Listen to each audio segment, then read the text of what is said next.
एवढा अपमान होते आमच्या आडनावाच्या बद्दल का विचारायचं. काही काही ठिकाणी तर पाहतो ना आडनाव प्राण्याचे वाघ. काय आडनाव? वाघ. बरं माणसाचं वाघ असलं तर चालते आहे का नाही.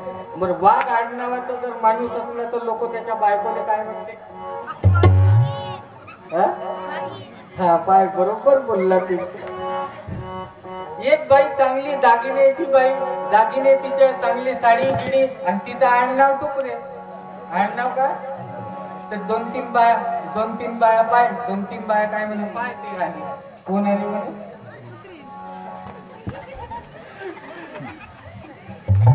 कोण आली म्हणे? पोरं मोठे जीवाला बसले. पोरांसाठी खरेच काय आणि मंगातून बिलकुल उठू नका. तुम्ही आहे म्हणून मी आहे आणि लंबी आली तरी माती अडवा पाणी दे. बिलकुल जायचं नाही, अजिबात जायचं नाही. आणि तुम्हाला वाटलंय तरी डाव्या पायावर असा उजवा पाय मारा. नाही जमलं तर उजव्या पायावर डावा पाय. अरे कोणाच्याच लक्षात येत नाही पोट्ट मोठून राहिलं म्हणून.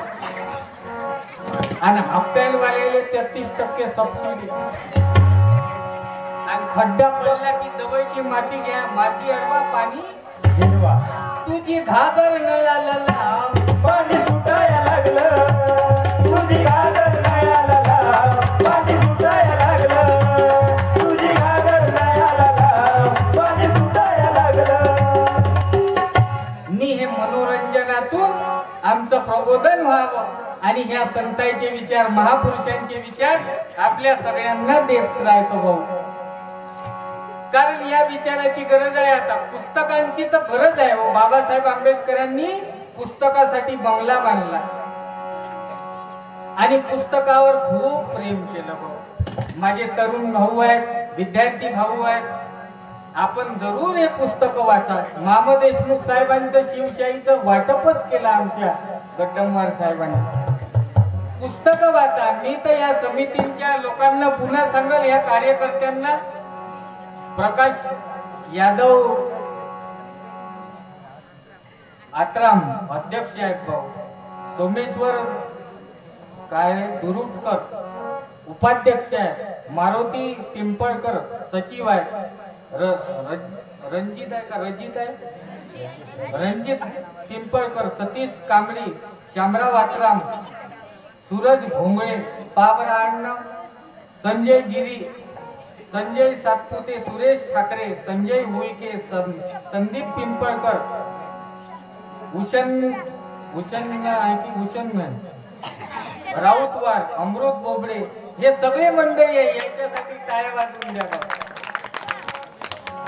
या सगळ्या लोकांनी काम केलं आणि ज्याचं नाव नसन आलं पण या सगळ्या गोष्टीसाठी आपण सगळ्यांनी सहयोग दिला ते महत्वाचं आहे भाऊ. नाही तर शिवजयंती असली तर लोक म्हणते नाही हो आमचं घर सोडू नका तुम्ही, आमच्या इकडून वर्गणी घेऊन जा. किती झालं सोयाबीन झालं 100 पोते. कापूस किती झाला? 100 क्विंटल. बरं गोष्ट काय करते ती मुलगा तिकडे आहे नोकरीवर, कितीची लिहूची वर्गणी? लिहिण 51 रुपये. म्हणजे भाषण दुनिया भराचं देतात. वर्गणी किती रुपयाची? 51 रुपयाची. म्हणजे 51 रुपये वर्गणी देऊन सारं घर खायला येऊन मनात वाटलं तुमचा हिशोब घ्या. अशा गोष्टी चालतात. पण या ठिकाणी भाऊ सगळ्या तरुण मंडळींनी, विद्यार्थी भावांनी आणि आमच्या पारखे सरांनी या सगळ्यांनी सहयोग दिला आणि या कार्यक्रमाला सगळ्यांची उपस्थिती आहे. गावच्या सरपंचापासून तर शेवटच्या माणसापर्यंत आपण सगळेजण गोळा झालो. एक वेळा सगळ्यांनाच हात वर करा बरं. ज्यायले हात असन त्यानंच करा, ज्यायले नसन हात त्यानं नका करू. गोपाला गोपाला गोपाला गोपाला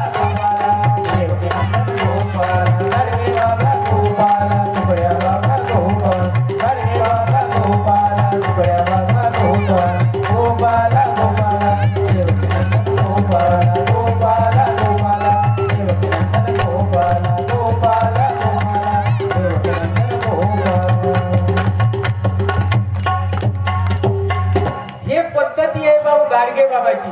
गाडगे बाबाचं अरे अभियान 60 वर्षापूर्वी काय खावं, काय बोलावं, कसं वागावं हे गाडगे बाबांनी आम्हाला शिकवलं. कसं खायचं, कसं बोलायचं, काय खायचं, काय खाऊ नये, कुठेच स्वच्छतेचं महत्व गाडगे बाबाचं आता ह्या सरकारला कळलं. नाही तर गाडगे बाबानं स्वच्छतेचं महत्व भाऊ 100 वर्षाच्या अगोदर सांगितलं. आणि आज आम्ही पाहतो एवढी परिस्थिती बिकट. आम्ही कुठेही कोणत्याही ठिकाणी कीर्तनाला गेलो की महिलाची एवढी बिकट परिस्थिती आहे. विचाराचं काम, महिलाची एवढी बिकट स्थिती. ग्रामपंचायत स्वागत करीत आहे. ट्रक आला की स्टँडअप, गेला की सिट डाऊन, याटो आलो की पुन्हा स्टँडअप. एवढी भयंकर स्थिती माझ्या माय मावल्यांची आहे भाऊ. मी तर म्हणतो याच्याही पेक्षा माणसाची परिस्थिती बेकार आहे. याले इकडे जाऊ द्या. याच्या ओळखीचा जर माणूस आला इकडून आला तर इकडून जर आला तो करते, आणि इकडून जर आला तर काही बुवाने तर सुदे बसत नाही. बसल्या बसल्या माती उखडते जसं काही मसण्याऊद होय. काही सिगारेट बिडी पेटवते, म्हणजे इकडून इनकमिंग तिकडून आउट. एवढी भयानक समाजाची परिस्थिती आहे भाऊ. परंतु आता दिवसेंदिवस बदललेली आहे. आता बदलत चाललेली आहे. आता अनेक विकास कामं होऊन राहिले भाऊ. आणि पुढारी मिळून राहिले लोकांना, गावांना. आणि विचाराचे असे शिवजयंतीचे, भीम जयंतीचे, बिरसा मुंडाच्या जयंतीचे अनेक वैचारिक असे कार्यक्रम होऊन राहिले. आणि आमच्यात परिवर्तन होऊन राहिलं आहे. म्हणून त्या रोडने निघा भाऊ परिवर्तनाच्या. आणि आम्हाला तो रस्ता दिला गाडगे बाबाच्या विचारातून. आम्हाला तो रस्ता दिला छत्रपती शिवाजी राजाच्या विचारातून. आणि त्या रोडने आम्हाला आमचं कल्याण करून घ्यायची गरज आहे भाऊ. परंतु सत्य लोकांना पटत नाही, चांगलं लोकांना बिलकुल पटत नाही. ताकदही वालेले गावात फिरा लागते, घ्यावं ताकदही, घ्यावं ताकदही, तरी त्याचं खपत नाही. पण दारूवाला माणूस फिरताना पाहिला का गावात, घ्यावं दारू म्हणते का असा? अजिबात नाही. तो नाही गेला तरी लोक त्याच्या ठियावर जातात. म्हणजे चांगल्या गोष्टीची पब्लिसिटी करावी लागते, पण वाईट गोष्टीची पब्लिसिटी करायची बिलकुल गरज नाही. असं आहे. चांगल्या गोष्टी लोकांना पटवून सांगायला लागते, तरी लोकांना समजत नाही भाऊ. आता इथं पाहतो ना आम्ही ओबीसीचा, मी मागच्या महिन्यात या महिन्यात ओबीसीच्या जनगणने संदर्भात कार्यक्रमाला गेलो. केवढं मोठं वातावरण झालं भाऊ. सगळ्याची जनगणना होते, ओबीसी समाजाचीच का नाही बा. अनेक लोक येते शासनाची, ते आपल्या इथे विचारते तुमच्या इथं मांजर आहे का, तुमच्या इथं कोंबडी आहे का, तुमच्या इथं बकरी आहे का. ह्या सगळ्या प्राण्याच्या याच्या त्याच्या जनगणना करता तुम्ही ओबीसीचीच काऊन ना करत. मग आम्ही का जनावरांपेक्षा बेकार आहे का, गैरगुजरे आहे का. आणि म्हणून माझ्या मायबापांनी आपल्याला हे जागावं लागेल. कारण छत्रपती शिवाजी राजाचं जर राज्य आपल्याला समजून घ्यायचं आहे तर सर्वांचा सन्मान त्या छत्रपती शिवाजी राजाजवळ, महिलेचा सन्मान छत्रपती शिवाजी राजाजवळ होता. अरे आज महिलांवरचे अत्याचार किती दिवसांदिवस वाढत चालले. माझ्या शिवाजी राजाच्या जर काळात असतं तर त्या करणाऱ्याचे हातपाय तोडून टाकले असते माझ्या राजा. असे छत्रपती शिवाजी राजा होते. सगळ्यांची काळजी केली. म्हणून एकदा आवाज द्या, छत्रपती शिवाजी महाराज की जय, राष्ट्रमाता जिजाऊ की जय.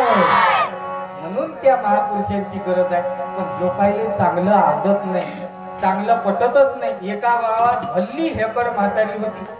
तिले तिचा म्हातारा म्हणे, म्हातारे मला जेवायला देतं का? बिलकुल नाही. मी नाही देत म्हणे जेवायला.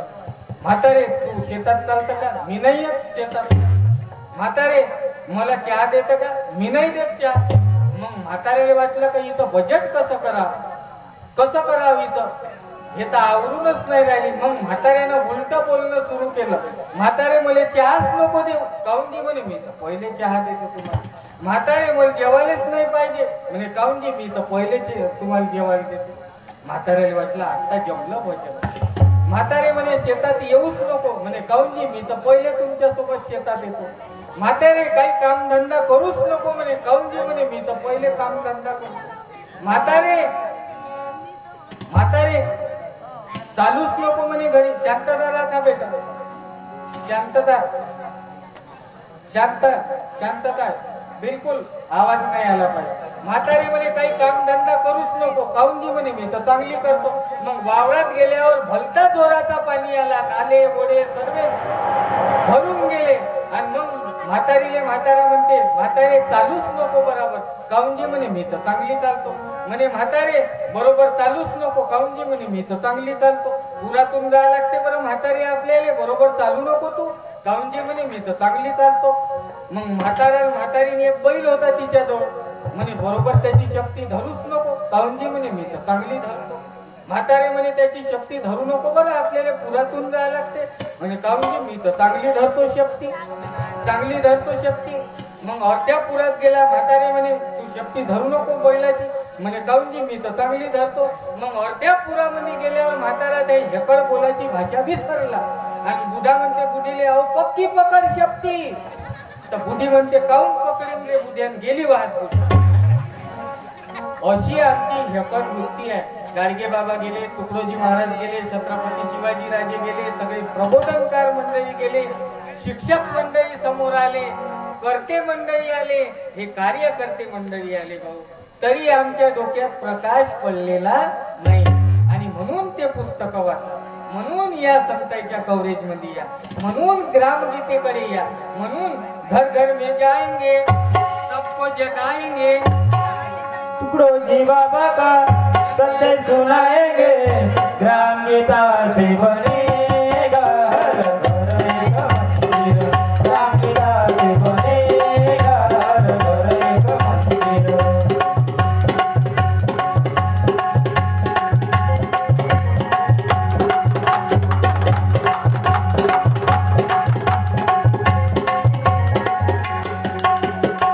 साफ करेंगे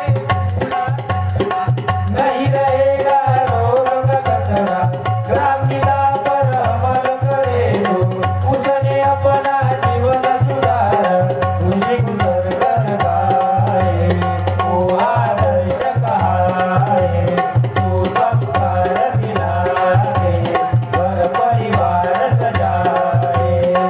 सत्संग में नाएंगे, तन मन धुलाएंगे, प्रभु की अर्जी सब मिल के गाएंगे. तभी तो सही बनेगा हर घर एक मंदिर, ग्राम गीता से बनेगा हर घर एक मंदिर.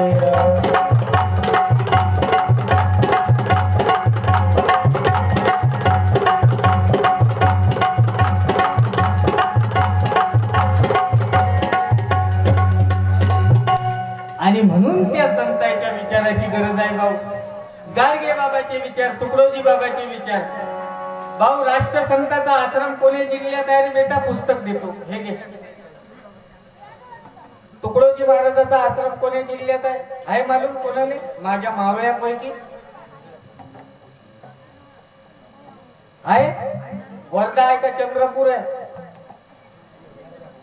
कोणालाच मालूम नाही ना? कोणालाच मालूम नाही का तुम्हाला?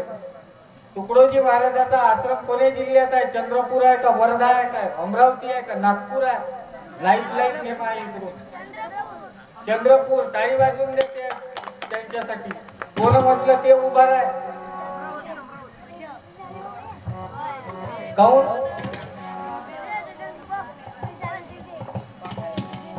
कोण म्हटलं बाबा चंद्रपूर?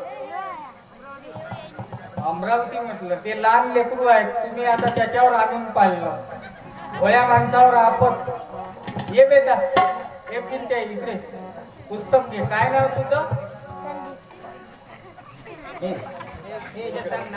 नाव सांग. संदीप. आणि तुझं आडनाव? गौरकर. तुझ्या इकडे पाहिल्यावर तू झगडेल वाटून नाही राहिला मला. म्हणजे चांगला आहे, शांत स्वभावाचा आहे. बरोबर आहे. घे बेटा. कोणत्या जिल्ह्यात आहे तुकडोजी बाबाचा आश्रम? अमरावती आहे का चंद्रपूर आहे? तू कोण्या जिल्ह्यात राहतो? चंद्रपूर जिल्ह्यात. मग तुकडोजी महाराजाचा आश्रम कोण्या जिल्ह्यात आहे? चंद्रपूर जिल्ह्यात. मग अशी तुला अमरावती सांगितलं होतं ना. मग ती अमरावती बरोबर होतं का चंद्रपूर बरोबर होतं? घे पुस्तक टाळी वाजवून द्या. तुकडोजी बाबाचा आश्रम कोण्या जिल्ह्यात आहे रे बेटा? उभं राहून सांग बरं. पुस्तक दे. चंद्रपूर. टाळी वाजवून द्या याच्यासाठी. मावे उभा राहा ना दादा, उभा राहा. काय नाव? हा ओम. वा वा वा. ओम दादा. आडनाव काय तुमचं जी? नैता. आश्रम बाबा अमरावती जिल्ह्यात आहे, पण प्रयत्न केलाय हे महत्वाचं आहे. हे टाळी द्या, टाळी द्या, टाळी वाजवून द्या. नाही तर आम्ही येतच नाही. अरे आता आमच्या लेकरांनी पुढं आलं पाहिजे, बिलकुल आलं पाहिजे. माझ्या माता भगिनींनी आलं पाहिजे.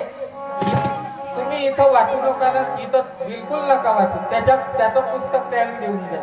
तुम्हाला लागत असेल तर मग घेऊन जाता लागत, पण बिलकुल इथं वाचू नका. आम्ही समोर आलं पाहिजे.